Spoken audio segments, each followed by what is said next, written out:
KPSC ಅಂದ್ರೆ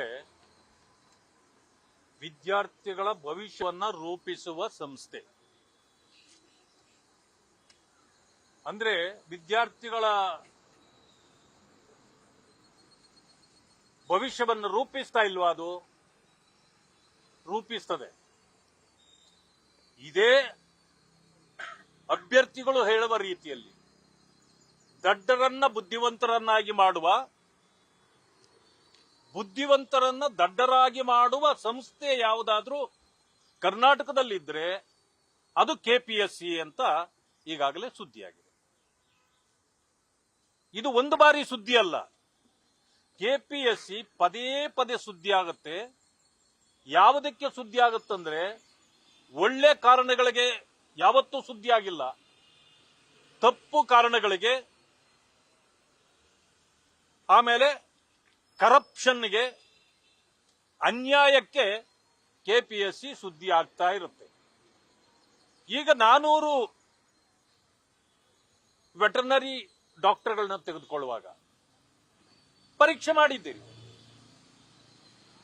400ರಲ್ಲಿ 342 ಇದು general ಅಲ್ಲಿ ಇರದೆ, ಪರಿಶಿಷ್ಟ ಜಾತಿ ವರ್ಗಗಳಿಗೆ 58 ಸ್ಥಾನಗಳಿದೆ. ಅದು ಬ್ಯಾಕ್ಲಾಗ್ ಹುದ್ದೆಗಳು. ಸರ್ಕಾರದ ಆದೇಶ ಇದೆ, ಯಾವುದೇ ಬ್ಯಾಕ್ಲಾಗ್ ಹುದ್ದೆಗಳನ್ನು ನೀವು ತುಂಬುವ ಸಂದರ್ಭದಲ್ಲಿ ಅದನ್ನ ಪರೀಕ್ಷೆ ಮಾಡಿ ನೀವು ತಗೊಳ್ಬಾರ್ದು. ಅದನ್ನ ಮೆರಿಟಿನ ಮೇಲೆ ಮಾತ್ರ ತಗೊಳ್ಬೇಕು. ಯಾಕೆಂತಂದ್ರೆ ಅದು ಬ್ಯಾಕ್ಲಾಗ್ ಹುದ್ದೆಗಳು, ಹೊಸದಲ್ಲ. ಹೊಸ ಇದನ್ನ ತುಂಬುತ್ತಾ ಇಲ್ಲ ಅನ್ನೋ ವಿಷಯವನ್ನು ಕೂಡ ಅವರ ಗಮನಕ್ಕೆ ತಂದಿದ್ದೇವೆ. ಅವರ ಕಡೆಯಲ್ಲೂ ಕೂಡ ಸರ್ಕಾರದ ಆದೇಶ ಪತ್ರ ಇದೆ.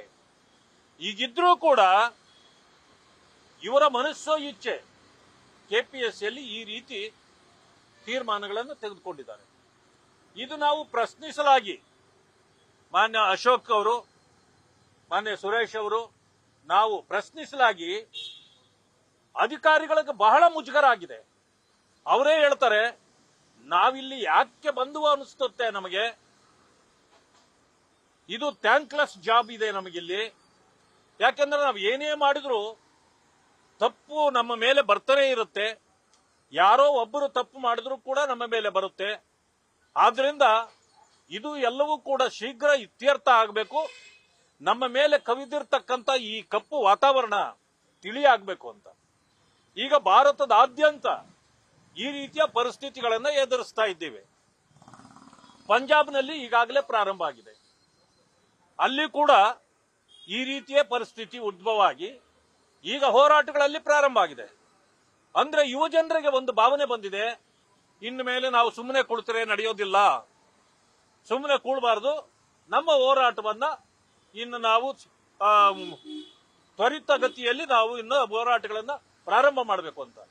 ಈಗಾಗಲೇ ಕರ್ನಾಟಕದಲ್ಲೂ ಕೂಡ ಈ 3-4 ದಿವಸಗಳಲ್ಲಿ ಬೃಹತ್ ಮಟ್ಟದ ಹೋರಾಟಗಳು ಪ್ರಾರಂಭ ಆಗ್ತಕ್ಕಂಥದ್ದಿದೆ. ನಾವು ಭಾರತೀಯ ಜನತಾ ಪಕ್ಷ ಮುಖಂಡರುಗಳು ನಾವೆಲ್ಲರೂ ಕೂಡ ಅವರಿಗೆ ಸಂಪೂರ್ಣ ಬೆಂಬಲವನ್ನು ವ್ಯಕ್ತಪಡಿಸ್ತೇವೆ. ಅನ್ಯಾಯಗಳಾಗಿರೋದನ್ನ ಕೆಪಿಎಸ್ಸಿ ಅದನ್ನು ಪರಿಹಾರ ಮಾಡಬೇಕು ತಕ್ಷಣ. ಈಗೇನು ನಿಮ್ಮ ಮೇಲೆ ಅಪಾದನೆಗಳು ಬಂದಿದೆ ಆ ಲಿಸ್ಟ್ಗಳನ್ನೆಲ್ಲ ತಡೆ ಹಿಡಿಬೇಕು. ಮತ್ತೆ ಎಕ್ಸಾಮ್ಗಳನ್ನ ಮತ್ತೆ ಮುಂದಾಕಿ ಅದನ್ನು ಮಾಡಬೇಕು. ಜೊತೆಗೆ ಈ ರೀತಿ ಕಳಂಕ ಬರದಂತೆ ಇದನ್ನ ನಡೆಸಬೇಕು. ಇಲ್ಲ ಅಂತಂದ್ರೆ ದೊಡ್ಡ ಹೋರಾಟಕ್ಕೆ ಭಾರತೀಯ ಜನತಾ ಪಕ್ಷ ಕೂಡ ನಾವು ಸಿದ್ಧವಾಗಿರ್ತೇವೆ ಅಂತಕ್ಕಂಥ ಮಾತನ್ನ ತಮ್ಮ ಮೂಲಕ ಹೇಳಲಿಕ್ಕೆ ಬಯಸ್ತೇನೆ. ನ್ಯೂಸ್ ಫಸ್ಟ್, ನಿರ್ಭೀತಿಯಿಂದ ನಿಮ್ಮ ಪರವಾಗಿ.